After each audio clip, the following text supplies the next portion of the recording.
The Jordanians want peace. The Egyptians want peace. The Palestinians want peace. The Israelis want peace. And if that, I mean by overwhelming majorities, if that desire can be tapped, then we'll see, I hope in my lifetime, certainly in yours, an Israel living at peace with its neighbors, side by side, with a proud, non-challenging, democratic Palestinian state.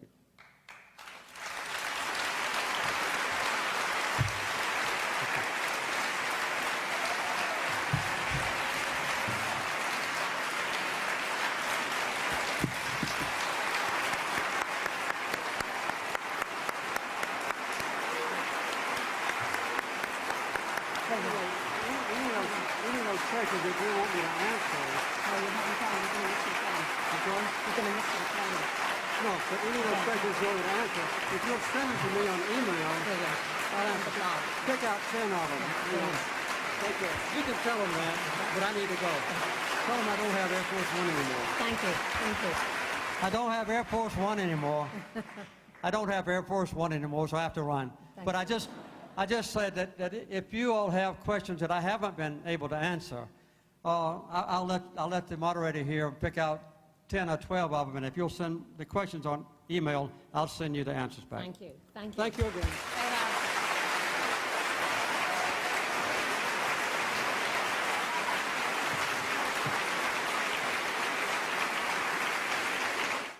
Jimmy Carter from Brandeis University. Earlier this month, 14 members of an advisory board to the Carter Center in Atlanta resigned in protest over the former president's book, Palestine, Peace Not Apartheid. To learn more about the center, which Jimmy Carter founded in 1982, visit cartercenter.org.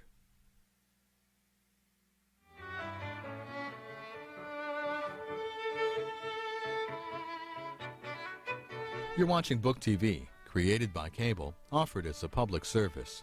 Coming up at 9:45, we'll take you back to Brandeis University for a response to Jimmy Carter's Palestine, Peace Not Apartheid from Harvard Law professor Alan Dershowitz. Then President Clinton hosts a book party for former Democratic National Committee Chairman Terry McAuliffe. Later today on Book TV, a new biography of Sigmund Freud. After that, The Night Stalkers, Michael Durant on the Army's Special Operations Aviation Regiment, and later, biographers Christopher Hitchens, Francine Prose, and Edmund Morris.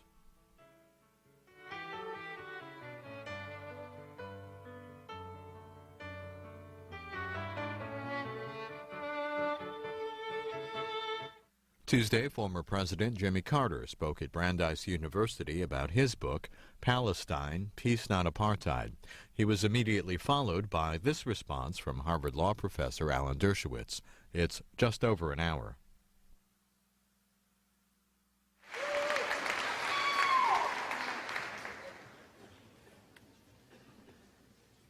So, universities are places that thrive on debate and dialogue. And it is a great pleasure to have Alan Dershowitz here to, in fact, begin and engage the debate. We welcomed President Carter with great civility and respect. President Carter is a fine, decent gentleman. You learned why he's presidential material when he delivered his zinger about not needing a Harvard professor come to Brandeis. But to my mind, there needs to be a dialogue and a debate on issues of such paramount importance.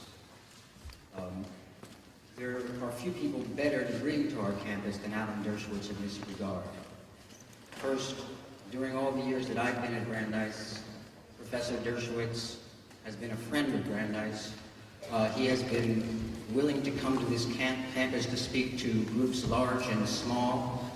He has on several occasions spoken just on my invitation to my Civil Liberties class and to other professors' classes. He is a person who cares deeply about the rule of law, about the status of human rights. and about the role of Israel in delivering on the visions of justice and passion. Professor Dershowitz, who teaches at Harvard Law School, is the author of several recent books, including Why Israel Matters, The Case for Peace, How the Arab-Israeli Conflict Can Be Resolved, and The Case for Israel. He is the author of numerous books reflecting post-9/11 on the status of emergencies in the world and how to reconcile civil liberties and civil rights with national security, both here and abroad.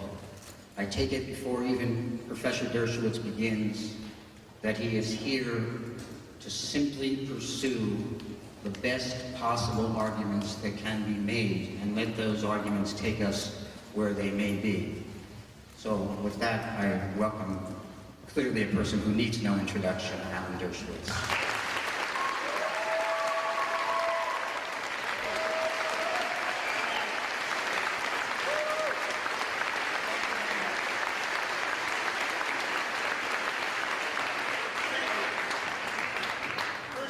Thank Brandeis University for making this possible. I appreciate the fact that I was invited here. I did not come on my own. You don't need Harvard professors to lecture you about anything, believe me. I came here because the president of the university first asked if I would engage in a debate. I said yes. And then a group of students asked if I would come and respond to President Carter's speech. And I said, yes, I am that nameless Harvard professor, and I'm here to respond to some of the comments made by President Carter. Look, I think a debate would have been better. I think a debate would have been more informative for students. I think a debate would have been...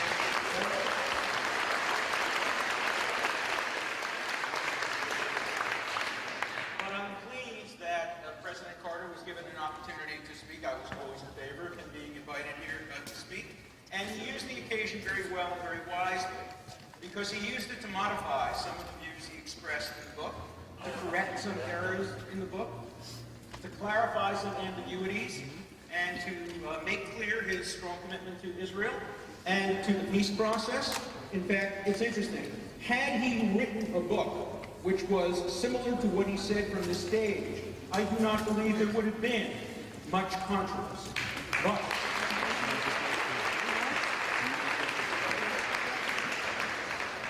the book and the television interviews in some respects were quite different. We'll talk about that both during my brief talk and during the question and answer period. I wish I didn't have to be here today to respond to President Carter. I wish President Carter and I, who met last year in Israel just about a year ago today, it was the day of the election, could work together to bring about peace. We're not that far apart in our views. In my book, The Case for Peace, I start the book by saying, sometimes it's better to begin at the end. And the end result is what we both favor. We both favor a two-state solution. We both favor an end to the occupation. We both favor an end to the settlements. We both favor, in a real world, the possibility of not having walls and fences separating people. I have opposed settlement policy of Israel since 1972, and I've been public and been writing about it and being very, very forceful about it. I am not a defender of every single Israeli policy, and by the way, when I'm critical of Israel, nobody has ever called me an anti-Semite. It is a canard to argue that anybody ever criticizes those who offer legitimate criticisms of Israel as an anti-Semite. In fact, a few years ago, I offered a $15,000 reward, I reoffer it here today, to anybody who can come up with a single prominent Jewish leader who has ever equated criticism of Israel with anti-Semitism. Nobody has come to collect the award. Why? Because it has never happened. Indeed, if criticism of Israel were equated to anti-Semitism, the largest collection of anti-Semites in the world would be in Israel itself, among the Israeli media. Read Yediot Achronot, read Haaretz, read Ma'ariv, and you'll see criticism. But you'll see constructive criticism. Criticism designed to help bring about the peace process. So I wish I could be working with President Carter to bring about this peace. I agree with him. I would love to see students from Brandeis, faculty from Brandeis, visit the West Bank, visit the Gaza. You have to get your parents' permission, but visit these places and also visit the hospitals in which Israelis still recuperate and suffer from terrorism and from rockets. See both sides of the story and decide for yourself. I agree with that.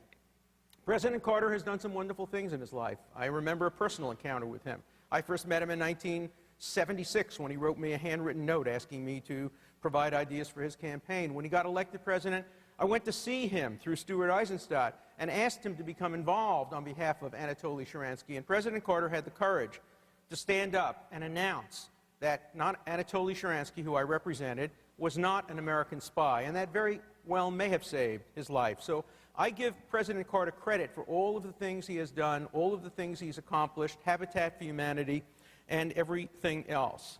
And I hope we can work together to achieve peace. We are both pro-Israel and pro-Palestine. There is no conflict between the two. I am pro-Palestine. I want a viable, democratic, economically self-sufficient, unmilitarized Palestinian state living in peace side by side with Israel. I am pro-Palestinian. I am pro-Israel.